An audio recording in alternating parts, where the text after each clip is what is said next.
السلام علیکم دوستو، کیسے ہیں آپ سب؟ میں زبینہ فیاض ایک بار پھر آپ کے ساتھ میں شروع کر رہی ہوں چاند نگر کی شہزادی پارٹ 4۔ بڑی بیگم صاحبہ چلی گئی، چودرانی جی وفات پا گئی۔ اس کے ہلکے پیلے فراک پر مہندی کے داغ تھے، اس کی کلائیوں کے گجرے بکھر گئے تھے، وہ وہاں پھولوں کی جگہ صاف دھاگے تھے جو اس کی کلائیوں کے گرد ہتکڑی کی مانند لپٹے تھے۔ اس کی آنکھیں سوجی ہوئی معتزم تھیں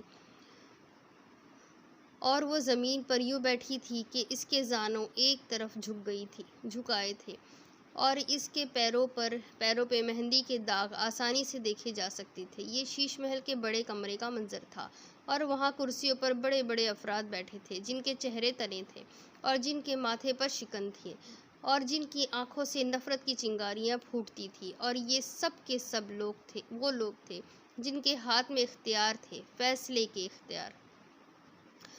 اور ان سب کے درمیان وہ سنہری شہزادہ بھی فروکش تھا جس کی آنکھوں سے کبھی اس نے روشنی کی کرنیں پھوٹتی دیکھی تھی۔ اسے یوں لگا آج سب ختم ہو گیا تھا، سب کچھ ہاتھ سے نکل گیا تھا۔ آج الزام واضح تھا، بلکہ نہیں، جرم واضح تھا۔ اس رات جب دارین ماں کو تنہا چھوڑ کر گئی تو وہ نہیں جانتی تھی کہ اس کی قسمت اس کے ساتھ کیا کرنے جا رہی تھی، اور اس کی ایک ننھی سی خواہش کیسے اس کے پیروں تلے سے زمین کھینچے گی، وہ قطعاً لا علم تھی۔ یہ پنچایت حیدر چودھری کے حکم پر بٹھائی گئی تھی، جس کے مطابق دارین چودھری پر الزام تھا کہ اس نے اپنی ساس یعنی زبیدہ خان کو سازش کے مطابق قتل کر ڈالا تھا۔ سازش کچھ یوں تھی کہ اس نے جان بوجھ کر ملازمہ عائشہ کو اس دن چھٹی پر بھیج دیا، جبکہ وہ بخوبی آگاہ تھی کہ وہ دل کی مریضہ تھی۔ دوسری طرف اسی رات وہ سوچے سمجھے منصوبے کے مطابق انہیں ان کی دوائیاں دیے بغیر خود ملازمہ کی بیٹی کی شادی میں شرکت کے لیے چلی گئی۔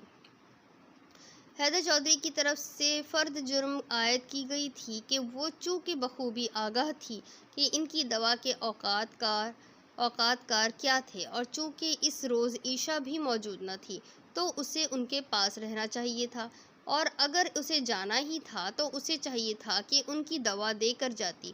اور سب سے خوفناک بات یہ تھی کہ جس وقت دارین وہاں رسم حنا میں موجود تھی، اسی دوران بن بتائے حیدر آ گئے، اور جو منظر ان کی آنکھوں نے دیکھا وہ ان کی روح تک کو لرزا گیا۔ ان کی پیاری ماں جن میں ان کی جان بند تھی، جن کو معمولی سی تکلیف پہنچنے پر وہ اتنے بے تاب ہوا کرتے تھے کہ اڑ کر آنے کو تیار رہا کرتے تھے، اب جو انہیں سرپرائز دینے کے چکر میں بن بتائے آئے تو جو سرپرائز انہیں ملا وہ بہت خوفناک تھا۔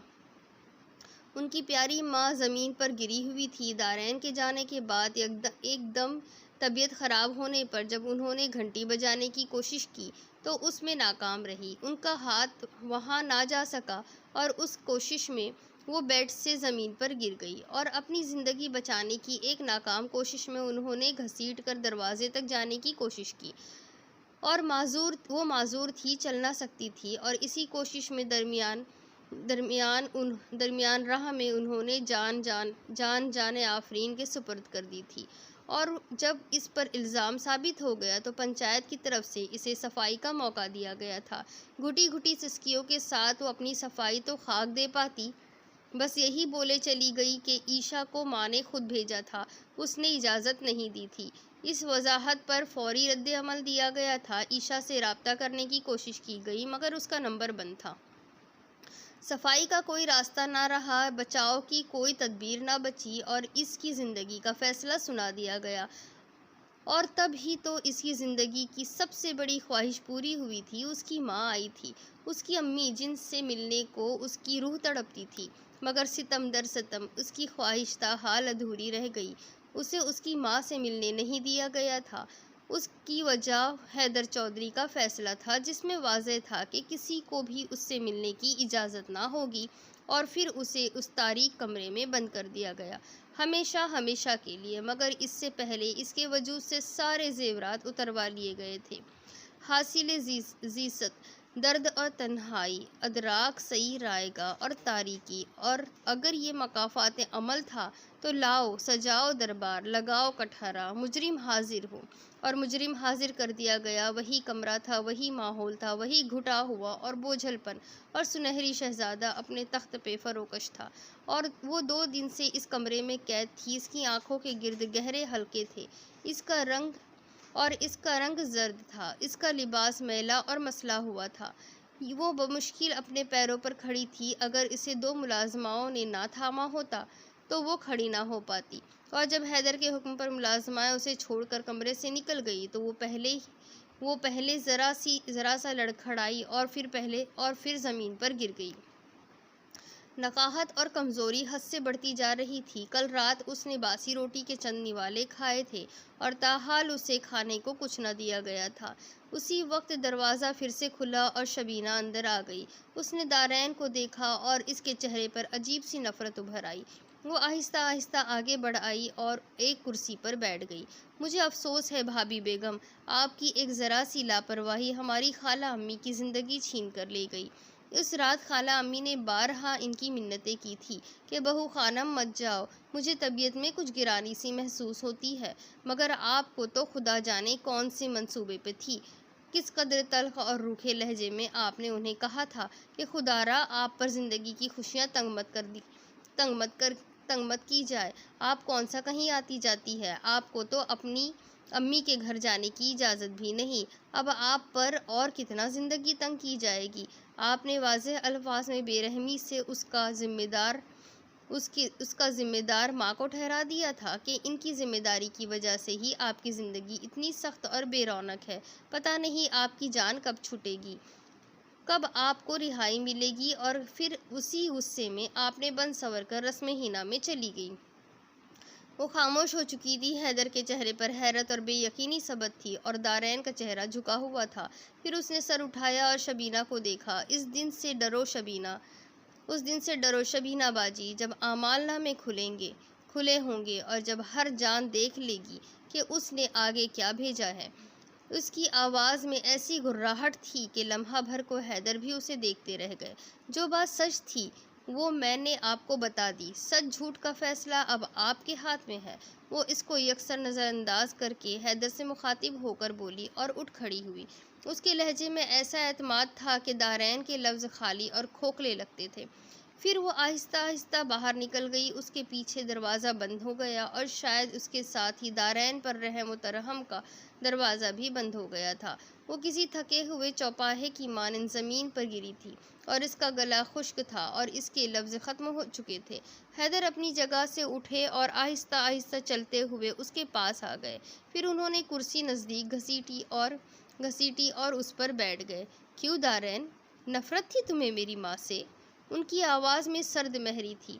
نفرت تھی اور سوال تھا۔ وہ خاموش رہی۔ تمہیں آزادی چاہیے تھی، اور اس زندگی سے، اور اس آزادی کے لیے تم نے انہیں ہی زندگی کی قید سے آزاد کر دیا۔ اس بار لہجہ ذرا زہر خند تھا۔ وہ اس بار بھی خاموش تھی۔ وہ سازش کا شکار ہو چکی تھی۔ اس کی کم نصیبی یہاں بھی اس کے پیچھے تھی۔ اس کے لفظ ہمیشہ کے لیے گم ہو چکے تھے۔ وہ سردی کی شدت سے کانپ رہی تھی۔ حیدر کا ہاتھ بڑھا اور اس نے دارین کے بال مٹھی میں جکڑ لیے۔ اس کی آنکھوں میں آنسو آ گئے۔ اس نے سسک کر حیدر کو دیکھا، جس کا چہرہ بے رحمی اور درندگی کا مظہر تھا، اور جس کی آنکھوں میں سرخی تھی۔ مجھے تمہارا جواب چاہیے، وہ شدت سے پھنکارا تھا۔ میں نے کچھ نہیں کیا، اللہ کی قسم میں بے گناہ ہوں، وہ سسکتے ہوئے کہہ رہی تھی۔ اس کے بالوں پر حیدر کی گرفت کچھ اور بڑی تھی۔ جھوٹ بولتی ہو تم، الٹے ہاتھ کا تھپڑ اور دارین کی چیخ نکل گئی۔ بولو، سچ بولو، صرف سچ بولو۔ اس کے سر کو جھٹکا دیتے ہوئے انہوں نے ایک اور تھپڑ اسے مارا۔ بالکل اضطراری طور پر دارین نے اپنے آپ کو بچانے کے لیے اپنے ہاتھ منہ پر رکھنے کی کوشش کی تھی، مگر ایک جنونیت کے عالم میں انہوں نے اس کے دونوں ہاتھ پکڑ لیے، اور پھر اسے اندازہ نہیں ہو سکا کہ اس کے ساتھ کیا بیتی۔ مگر یہ ہوا کہ اگلی صبح جب ملازمائیں اسے اٹھا کر لے گئی تو وہ اپنے ہوش میں نہیں تھی، اور جب ملازمہ بلقیس، جو اس کے لیے مخصوص تھی، اسے پانی پلانے آئی تو اس کی حالت دیکھ کر کانپ اٹھی۔ اس کا چہرہ بری طرح نوچا ہوا تھا، اور اس کی گردن اور اس کی ساری گردن جلی ہوئی تھی، اسے سگریٹ سے داغا گیا تھا۔ وہ اسے کچھ دیر ہوش میں لانے کی کوشش کرتی رہی۔ اسے تیز بخار تھا، جو کہ یقیناً اسے ٹھنڈے کمرے اور ناکافی سہولیات کی وجہ سے تھا، اور جب اسے کچھ ہوش آیا تو اس نے اسے پانی پلایا اور کچھ نوالے چاول کھلائے تھے۔ وہ کرراہ رہی تھی، وہ بے تحاشا تکلیف میں تھی، اور جب ذرا اس کی آنکھ کھلتی تو وہ اذیت سے تڑپنے لگتی۔ بلقیس کو بے حد افسوس ہو رہا تھا، اگرچہ جس دیہاتی ماحول سے اس کا تعلق تھا وہاں مار کھانا بھی عورت کے فرائض میں شمار ہوتا تھا۔ ہاتھ اٹھانا مرد اپنا حق سمجھتے تھے، اور وہ خود اپنے شوہر سے مار کھا کر رات کو اس کی خدمت کر کے اگلے دن حویلی کام پر آ کر زخم سہلاتی رہتی، مگر اس نے یہ کبھی نہ سوچا تھا کہ اسے دارین بی بی کبھی اپنے جیسی حالت میں ملے گی۔ یہ بات حیران کن تھی اس کے لیے۔ وہ تو سمجھتی تھی کہ چودھری صاحب پڑھے لکھے تھے، سرکار کے ملازم تھے، وہ بھلا کہاں کچھ ایسا کرتے ہوں گے، مگر دارین بی بی کی حالت دیکھ کر اسے احساس ہوا تھا کہ تمام مرد ایک ہی جیسے ہوتے ہیں۔ وہ جتنا بھی پڑھ لکھ جائے، کتنے بڑے افسر کیوں نہ بن جائے، ان کی جبلیت نہیں بدلتی۔ وہ بڑے دکھ سے ایک پرانا کمبل دارین کو اڑا کر دروازہ بند کر کے باہر نکل گئی، چونکہ دارین غنودگی میں جا چکی تھی، اور ایک بار پھر دارا اس کے پاس تھا۔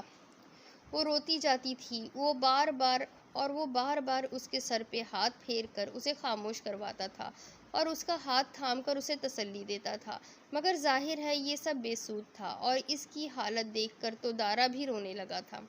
میں تمہیں یہاں نہیں رہنے دوں گا، چلو میرے ساتھ۔ وہ اسے پکڑ کر کھینچ رہا تھا۔ وہ روتی ہوئی ہاتھ چھڑانے لگی۔ وہ مجھے مار ڈالیں گے، مگر یہاں سے نہیں جانے دیں گے۔ وہ خوفزدہ تھی۔ کچھ نہیں ہوگا، میں سب کو دیکھ لوں گا، وہ اپنے آنسو صاف کرتے ہوئے عزم سے بولا۔ اس نے دیکھا وہ معصوم اور ننھا سا، اس کے آنسو کچھ اور بھی تیزی سے بہنے لگے۔ نہیں دارا میرے بھائی، تم ابھی بہت چھوٹے ہو، تم ان لوگوں کو اور ان کی درندگی کو نہیں جانتے۔ اور وہ اس کا ہاتھ تھام کر رو رہی تھی۔ بس کرو دارین، بس کرو، تمہیں میرے ساتھ چلنا ہوگا، وہ ہٹ دھرمی سے اس کا بازو کھینچ کر بولا تھا۔ دارا خدا کے لیے جاؤ، کوئی دیکھ لے گا، وہ منت کرنے لگی تھی۔ وہ اس بات سے بے خبر تھی کہ پہلے ہی حیدر چودھری وہاں تھے۔ وہ دروازے میں کھڑے خاموشی سے یہ تماشا دیکھتے رہے، پھر واپس پلٹ گئے۔ شیش محل سے جانے والا تفتیشی فون اور حیرت انگیز جواب تھا۔ دارین اکلوتی تھی اور اس کا کوئی بھائی نہیں تھا۔ محمود زاد سب اس سے عمر میں بڑے تھے، اور ان میں سے بھی کوئی دارا نام کا شخص موجود نہ تھا، اور اگلے دن پھر سے اس کی پیشی تھی۔ وہ ایک بار پھر وہاں تھی۔ دارین کی حالت آج کل سے زیادہ بری تھی۔ وہ ایک بار پھر زمین پر بیٹھی تھی اور ادھر سے ادھر چکر لگاتے حیدر چودھری نے ایک سرسری نگاہ اس پر ڈالی تھی، پھر گئے اسے کچھ دیر دیکھتے رہے۔ کل تم کس سے باتیں کر رہی تھی دارین؟ اس کا لہجہ کرخت تھا۔ دارین نے حیرانی سے انہیں دیکھا۔ کسی سے بھی نہیں، وہ آہستہ سے بولی تھی۔ حیدر نے دیکھا اس کے چہرے پر حقیقی حیرانی تھی۔ یا تو وہ سچ کہہ رہی تھی، یا پھر وہ واقعی باکمال اداکارہ تھی کہ ایک بار تو ان جیسا زیرک شخص بھی مشکل میں پڑ گیا تھا۔ یہ دارا کون ہے؟ انہوں نے سرسراتے ہوئے لہجے میں پوچھا۔ کون دارا؟ اس بار حیرانی زیادہ تھی اور اس میں خوف کی آمیزش تھی۔ جھوٹ بول رہی ہو پھر سے؟ وہ دہاڑے تھے، مگر دارین آج اور زیادہ ڈر گئی تھی۔ مجھے نہیں پتا، میں کسی دارا کو نہیں جانتی، میں جھوٹ نہیں بول رہی، وہ گھبرا کر وضاحتیں دینے لگی۔ حیدر الجھ گئے۔ عجیب بات تھی، کل انہوں نے خود اسے باتیں کرتے دیکھا اور آج وہ صاف انکار کر رہی تھی، تو پھر کل کس سے باتیں کر رہی تھی؟ وہ اس کے سر پر آ کر کھڑے ہو گئے۔ میں نے کب باتیں کی ہیں؟ مجھے نہیں پتا، آپ بار بار مجھے کیوں کہہ رہے ہیں ایسے؟ وہ خوف و حیرانی کے ملے جلے لہجے میں بولتی آخر رونے لگی۔ وہ چند لمحے اسے جانچنے والی نظروں سے دیکھتے رہے، پھر اسے ملازمین کے ساتھ واپس بھجوا دیا گیا، مگر اندر سے وہ خود الجھ رہے تھے۔ اسی شام بلقیس اس کا لباس لینے کے لیے آئی تو کمرے میں چودھری صاحب موجود نہ تھے۔ اس نے شکر مناتے ہوئے لباس نکالا اور یکلخت چونک گئی۔ وہاں 3 ڈائریز اور ڈھیر سارے صفحات تھے۔ اس نے یہ سمجھا کہ شاید وہ چودھری صاحب کی ضروری کاغذات ہیں۔ جبھی اس نے سارا پلندہ اکٹھا کیا اور ان کی میز پر رکھ دیا، اسی وقت دروازہ کھول کر حیدر اندر آ گئے اور انہیں دیکھ کر قدرے گھبرا گئی۔ چودھری جی، میں آپ کے کاغذ غلطی سے دارین بی بی کی الماری میں چلے گئے تھے، میں نے یہاں رکھ دیے ہیں، میں ان کے کپڑے لینے آئی تھی۔ وہ جلدی جلدی وضاحتیں دینے لگی۔ انہوں نے دھیان دیے بغیر اس سے جانے کا اشارہ کر دیا۔ وہ موبائل پر کوئی نمبر ملانے لگے۔ انہیں اپنی چھٹی بڑھوانی تھی۔ ماں کی 10ویں تک وہ یہیں رکنا چاہ رہے تھے۔ 2-3 فون کرنے کے بعد وہ تھکے ہوئے انداز میں لکھنے کی میز پر آ بیٹھے۔ ذہنی و جسمانی تھکن نے انہیں نڈھال کر کیا ہوا تھا۔ کچھ دیر وہ سر ٹکا کر آنکھیں بند کر کے بیٹھے رہے، پھر سیدھے ہو کر اپنے سامنے پڑے کاغذات کی طرف متوجہ ہو گئے، پھر چونک سے گئے۔ سامنے پڑے کاغذات اور ڈیزائن تو ان کی نہ تھی۔ انہوں نے کچھ تجسس کے عالم میں صفحات کو الٹا اور پھر بے ساختہ سیدھے ہو کر بیٹھ گئے۔ یہ کچی پینسل سے بنایا گیا ایک خوبصورت اسکیچ تھا، مگر جس چیز نے ان کے پیروں تلے سے زمین کھینچی تھی وہ ان کی اپنی تصویر تھی۔ وہ چند لمحے الجھی و حیران نظروں سے اپنے ہاتھوں میں تھامے اس صفحے کو دیکھتے رہے، پھر اسے نیچے رکھ کر باقی صفحات کو دیکھنے لگے، اور ہر صفحے نے ان کے سر پر حیرت کا ایک پہاڑ گرایا تھا۔ انہوں نے تیزی سے ڈائری کھول لی۔ پہلے صفحے نے ہی ان کو ہلا کر رکھ دیا تھا۔ وہاں بڑی خوبصورت دلکھائی میں درج تھا، یہ یقیناً دارین کی ڈائری تھی، اور ان کے سامنے وہ کس قدر معصومیت سے اور صفائی سے مکر گئی تھی۔ انہیں اس کی اداکاری یاد آئی تو خون کھول اٹھا۔ اب وہ تیزی سے صفحے پلٹ رہے تھے، اور ہر صفحہ ان کے لیے ایک نیا باب کھول رہا تھا، ہر لفظ ایک نئی آغاز کر رہا تھا۔ آدھی سے مارے ہیں، آدھی سے ڈرتے ہیں۔ کہیں دور مؤذن فجر کی اذان دے رہا تھا جب انہوں نے تیسری اور آخری ڈائری بند کی۔ ان کی آنکھوں میں گہری سرخی اتری ہوئی تھی۔ اگر دور کہیں آسمانوں پہ فرشتے نامہ اعمال لکھتے، اگر ان صفحات کو پڑھتے تو حیران ہوتے کہ اس نے ان کی خدمت میں ایک اور نامہ اعمال پیش کر دیا تھا۔ ان کا نامہ اعمال شادی کے بعد دارین کے ایک احساس کی رواداد اور اذیت خانے میں بسر کی گئی۔ وہ درد بھری راتیں، اس کے کرب، اس کے آنسو، اس کے بے رنگ خواب، سب کچھ ان کے سامنے تھا۔ وہ بھی تو ان کے سامنے تھی۔ انہوں نے بے یقینی سے اس کا ماتھا چھوا۔ وہ سو رہی تھی، بالکل بے خبر، بے سدھ، اور وہ یکٹک اسے دیکھے جا رہے تھے۔ پھر وہ اٹھے تھے اور وہاں سے چلے گئے، مگر کوئی آنکھ نہ دیکھ سکی کہ ان کے پیروں پہ کیسی بیڑیاں پڑ چکی تھیں اور ان کی روح کے گرد کیسے آسیب لپٹ چکے تھے۔ سب کچھ ٹھیک نہیں تھا، سب ٹھیک ہو ہی نہیں سکتا تھا جب اس کی طرف سے کوئی کمی کوتاہی نہ تھی، تو پھر آخر اس کے ساتھ یہ کیوں ہوا تھا؟ وہ پہروں سوچتی رہی، اور اگر بلقیس نہ ہوتی تو کیا بنتا؟ وہ صرف ملازمہ نہیں تھی، وہ اس قید تنہائی میں اس کے لیے ہوا کا اکلوتا روزن تھی۔ وہ اس کے لیے کھانا لاتی تھی اور اسے باہر کی ساری خبریں دیتی تھی۔ وہ اس کی ہمدرد تھی اور کسی حد تک اس پر ترس بھی کھاتی تھی۔ اور جب اس نے دارین کو بتایا تھا کہ حیدر چودھری صاحب کل واپس چلے گئے تو دارین کی آنکھوں میں اندھیرے اتر آئے تھے۔ اسے پتا تھا اب اس کے کئی مہینے اسی قید خانے میں گزرنے والے تھے، اور یہ کس قدر اذیت تھی کہ اس کو اب مزید کسی صفائی کا موقع نہیں ملنے والا تھا۔ اسے پتا تھا کہ اب مزید کوئی اپیل نہیں کام آ سکی تھی، اور نہ ہی وہ اب کبھی کسی کو دیکھ پائے گی۔ وہ خوفزدگی کے عالم میں دیوار سے پشت ٹکائے سوچتی رہی، تو کیا اب ہر دروازہ اس پر بند کر دیا تھا؟ وہ بے یقینی سے بند دروازے کو دیکھتی۔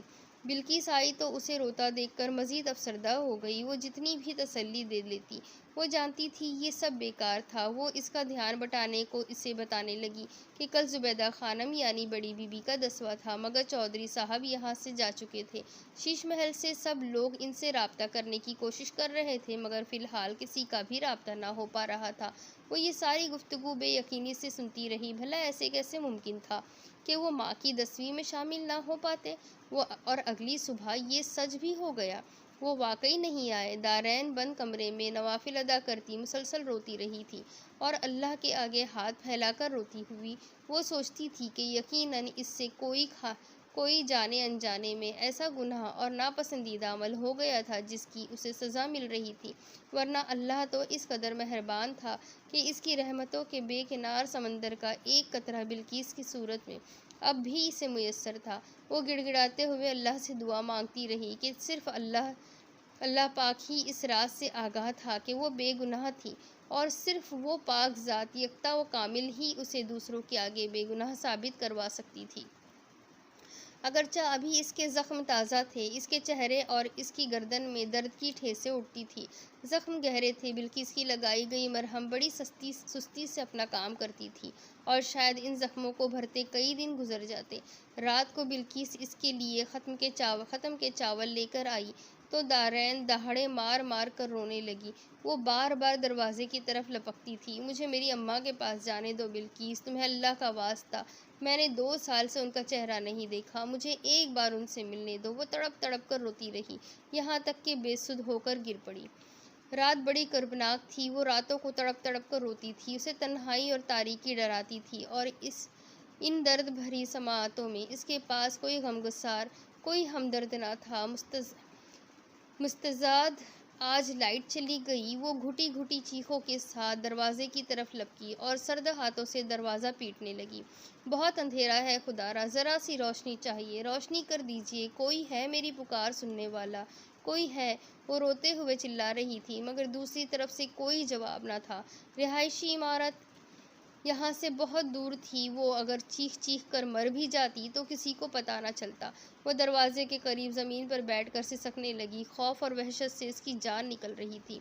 وہ سر گھٹنوں میں دے کر رونے لگی، یوں لگتا تھا کائنات اندھیروں میں ڈوب گئی تھی، اتنی تاریکی کہ اس نے محسوس کیا کہ جیسے اس کا دل پھٹ جائے گا۔ جب یکلخت دروازہ کھلا تھا، وہ ہڑبڑا کر سیدھی ہوئی، شاید کسی نے اس کی پکار سن لی تھی، کسی کو اس پر رحم آ گیا تھا۔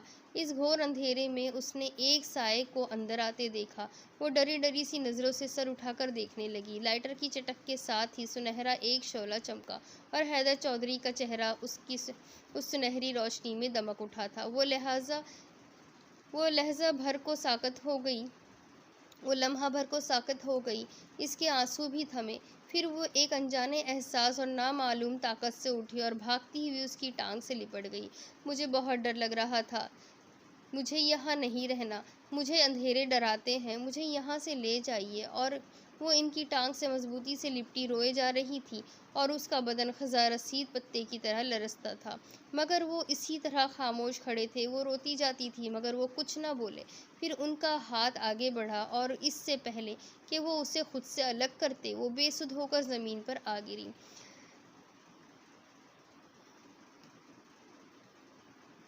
سنبھالا ہوش ہے جب سے، مقدر سخت تر نکلا، پڑا ہے واسطہ جس سے، وہی تیر و تبر نکلا۔ اس کی آنکھ کھلی تو وہ بہت جانی پہچانی جگہ پر تھی۔ یہ چھت، قمقمے، بھاری پردے اور مانوس ماحول، یہ حیدر چودھری کا کمرہ تھا، جہاں 1.5 سال اس نے مالکن بن کر گزارے تھے، مگر اب حیثیت بدل چکی تھی۔ بھلا اب وہ کس حیثیت سے ادھر تھی؟ اس نے سوچا، اور پھر ایک ہی سوچ اسے سمجھ آئی، وہ انتقام کی وجہ سے یہاں لائی گئی تھی، مگر پھر اسے زمین پر ہونا چاہیے تھا۔ وہ اس بستر پر کیوں تھی جس سے اس کا حق ختم ہو گیا تھا؟ اس نے چاروں طرف نظر دوڑائی مگر کمرہ خالی تھا۔ وہ اٹھ کر بھاگ جانا چاہتی تھی، مگر ایک چیز اس کی راہ میں رکاوٹ تھی۔ اس کے ہاتھ میں ڈرپ لگی ہوئی تھی کی سوئی اور اسٹینڈ پر لٹکی بوتل۔ اس نے آنکھیں بند کر لی۔ اسے کیا ہوا تھا؟ اسے یہاں کیوں لایا گیا تھا؟ وہ سوچنے لگی، مگر فی الوقت اس کے پاس کوئی بھی ایسا نہ تھا جو اسے جواب دے سکتا۔ گاڑی گیٹ سے نکل کر ابھی کچھ دور ہی گئی تھی جب یکلخت ڈرائیور نے زوردار طریقے سے بریک لگایا۔ انہوں نے باہر دیکھا تو ایک عورت گاڑی کے آگے کھڑی تھی، جو کہ نہ جانے کہاں سے نکل کر سامنے آئی تھی، اور لازماً اسی کی وجہ سے یوں اچانک بریک لگانا پڑی تھی۔ وہ عورت اب بھاگ کر ان کی طرف آئی اور کار کا شیشہ بجانے لگی۔ انہوں نے کچھ الجھ کر شیشہ نیچے کیا تو اس نے فوراً اپنی چادر چہرے سے ہٹا دی اور انہیں یہ دیکھ کر جھٹکا لگا کہ وہ عائشہ تھی۔ اس نے تیزی سے ہاتھ ماتھے تک لے جا کر انہیں سلام کیا اور پھر گھبرائی سی بولی تھی، چودھری جی، مجھے آپ سے ضروری بات کرنا ہے، یہ لوگ مجھے اندر نہیں جانے دیتے۔ فردوس بی بی نے حکم دیا ہے، میں کل بھی آئی تھی، مگر مجھے اندر نہیں جانے دیا گیا، مجھے آپ کو کچھ بتانا ہے۔ وہ تیز تیز بولتی چلی گئی۔ معاملات کا الجھاؤ مزید بڑھ گیا تھا۔ اب کی بار بالائی اب کی بار بلائی جانے والی پنچایت میں ہنگامی فیصلے تھے۔ عائشہ کے بیان نے ساری بازی پلٹ دی تھی۔ فردوس خانم کی گہری اور بے داغ سازش، دارین پر الزام لگوا کر اسے راستے سے ہٹانا، شبینہ کو حیدر کی زندگی میں داخل کر کے اس پوری جائیداد کا مالک بن بیٹھنا، عائشہ کو اس کے گاؤں بھجوانا اور ہر صورت حیدر سے رابطہ نہ ہونے دینا۔ اس سازش کی ناکامی کو کوئی امکان ہی نہ تھا، کیونکہ زبیدہ خانم مر چکی تھی، دارین کو سزا سنائی جا چکی تھی، اور رہی عائشہ تو اس کا شیش محل میں داخلہ ممنوع کر دیا گیا تھا۔ حیدر چودھری تک لازماً وہی کچھ پہنچتا جو وہ چاہتی تھی۔ اگرچہ زبیدہ خاتون کی موت میں ان کا کوئی ہاتھ نہ تھا، مگر بعد والے واقعات کا سرا ان سے جا ملتا تھا، جن کی انہوں نے بڑی مہارت سے اپنے حق میں کیا تھا۔ مگر جو اللہ کہتا ہے نا، اور اللہ سب سے بہتر حکمت والا ہے، القرآن، تو اسی کے مصداق اس نے سب کی چالوں اور تدبیروں کو الٹ دیا تھا۔ حیدر چودھری نے دارین کے حوالے سے اپنی کھائی ہوئی قسم کا کفارہ ادا کیا تھا، اور دارین کو بے گناہ قرار دے دیا گیا۔ فردوس خانم کو جائیداد میں ان کا حصہ دے کر شیش محل سے رخصت کر دیا گیا، اور پھر ایک بار پھر سب ملازمین اور ملازماؤں نے جشن کی تیاری شروع کر دی۔ اسے دلہن بنایا جا رہا تھا، وہ اب پھر سے حیدر چودھری کی زندگی میں شامل ہو گئی تھی۔ اسے اس جشن کے لیے سجایا سنوارا گیا تھا، اور وہ سکتہ زدہ تھی جب ایک شور سا مچا تھا۔ پتہ چلا کہ دارین کی والدہ آئی تھی، وہ ان کے سینے سے لگی تو سکتہ ٹوٹ گیا۔ امی! اس کی دل خراش چیخ سے در و دیوار تک لرز اٹھے۔ میرا کیا قصور تھا؟ مجھے کیوں ایسے خود سے دور کر دیا تھا امی؟ میں روندی گئی، میں ٹھکرائی گئی۔ وہ دہاڑے مار مار کر رو رہی تھی۔ اس شخص نے مجھے پیروں کی دھول کر دیا، میری تربیت کو گالی دی امی۔ میں سب برداشت کرتی رہی۔ میں نے کھانا کھانا چھوڑ دیا، اس خوف سے کہ مجھے کوئی ندیدہ اور بھوکا نہ سمجھ لے۔ میں نے ہنسنا بولنا چھوڑ دیا، اس ڈر سے کہ کہیں مجھے بدتمیز نہ سمجھا جائے۔ میں نے راتوں کو سونا چھوڑ دیا، اس ڈر سے کہ کہیں مجھے غیر ذمہ دار نہ سمجھ لیا جائے۔ وہ تڑپ رہی تھی اور وہ اسے سنبھالتے ہوئے نڈھال ہوئی جاتی تھی۔ میں ملازمہ بن گئی تھی، شاید اس سے بھی بدتر۔ ان کو بھی 3 وقت کا کھانا ملتا تھا، اور میں یہاں بھوکی سوتی تھی، اور وہ شخص بے خبر تھا۔ وہ شخص جسے آپ نے میرا مالک اور میرا کفیل بنایا تھا، اسے خبر نہیں تھی، وہ بے خبر تھا، مجھے کسی سے ملنے نہیں دیتا تھا، کہتا تھا میری ماں تو تمہاری ضرورت ہے، میری ماں کو تمہاری ضرورت ہے۔ تو میرا کیا؟ مجھے کسی کی ضرورت نہیں تھی کیا؟ میری ماں کو تو زندہ جیتے جی میرے لیے مردہ کر دیا اس نے۔ مجھے ترسا دیا گیا آپ سے ملنے کے لیے، مگر میں نے ضبط کا بندھن نہ ٹوٹنے دیا، خاموشی سے سہتی رہی، اور مجھے ذلیل کرتا رہا۔ مجھے کہا گیا میں لاپرواہ اور غیر ذمہ دار ہوں۔ آپ نے کیا بنایا تھا اسے؟ شوہر تھا نا وہ میرا۔ کل گن کے اس نے 1.5 سال میں 17 دن دیے ہیں مجھے، اور بس مجھ سے بہتر اس محل کی ملازمائیں تھیں، یہاں کی چاکری کرتی تھی اور رات کو اپنے شوہروں کے پاس چلی جاتی تھی، جو ان سے ان کا حال تو پوچھتے تھے۔ میرا کیا؟ میں تو ایسی ملازمہ تھی جسے رات ہوتے ہی اس کمرے میں قید کر دیا جاتا تھا، اور میرا تو کوئی حال پوچھنے بھی نہ آتا تھا۔ مجھے کس گناہ کی سزا ملی امی؟ وہ روتی جاتی تھی اور بولتی جاتی تھی، اور اس بار سکتہ میں جانے کی باری ان کی تھی۔ میری کم عمری کو میری غلطی اور میری کم علمی کو میرا گناہ بنا دیا اس نے۔ وہ سسکتی تھی، وہ گمسم سی اس کا سر سہلاتی رہی۔ سب ٹھیک ہو جائے گا دارین۔ ان کا لہجہ امید سے خالی تھا، اور جواباً وہ کچھ نہ بولتی تھی، بس خاموشی سے اپنی سسکیاں دبائی تھی۔ مرکزی بڑے گیٹ کے پاس وہ انہیں چھوڑنے آئے تھے۔ انہوں نے سنہری بالوں والے شاندار سے شخص کو دیکھا، وہ ان کا انتخاب تھا۔ پھر انہوں نے آہستگی سے اس کے سر پر ہاتھ پھیرا۔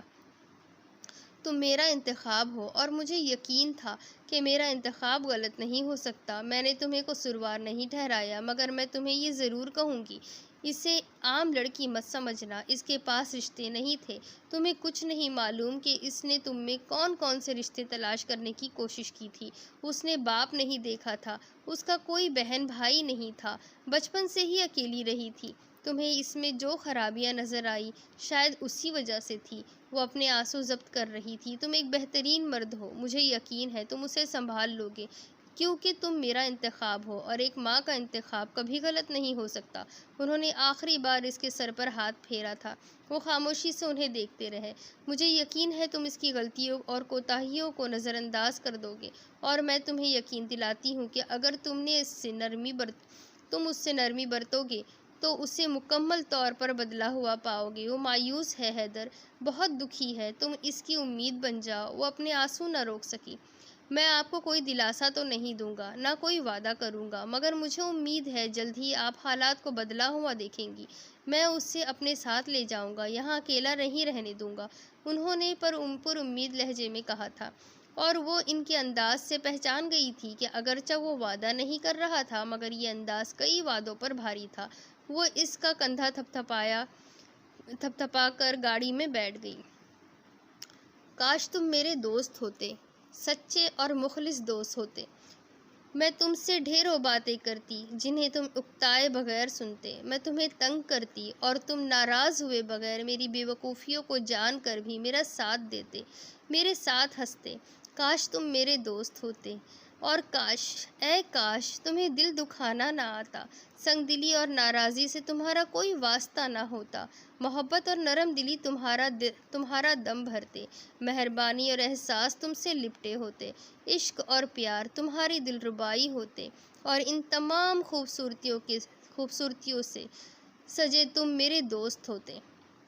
اس کی آگے کی سٹوری میں آپ کو اگلی قسط میں سناتی ہوں کہ آخر اب حیدر اسے کیسے ٹھیک کرے گا، حیدر اس کے ساتھ کیسے پیش آئے گا، دارین کی زندگی کیسے بدلے گی۔ یہ سب کچھ جاننے کے لیے میرے ساتھ بنے رہیے، میرے چینل کو سبسکرائب کیجیے اور بیل آئیکن کو دبانا نہ بھولیں۔ اگلی قسط میں پھر ملیں گے۔ اللہ حافظ۔